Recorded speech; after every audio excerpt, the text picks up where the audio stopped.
So ngayon nga guys, tayo ay maglalaro ulit ng slime with ano to?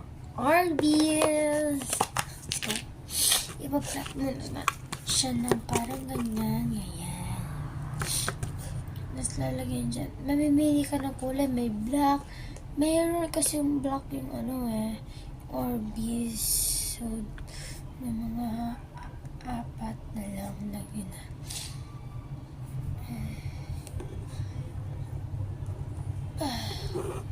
Ayun, part 1 ulit. Balik tayo sa part 1. Part 1. Yung isa hanggang part 2 lang ngayon. Hanggang part, part 4 or 5. So, magpapatuloy tayo. Mamaya, may part 2 pa eh. Bye! Part 2 pa.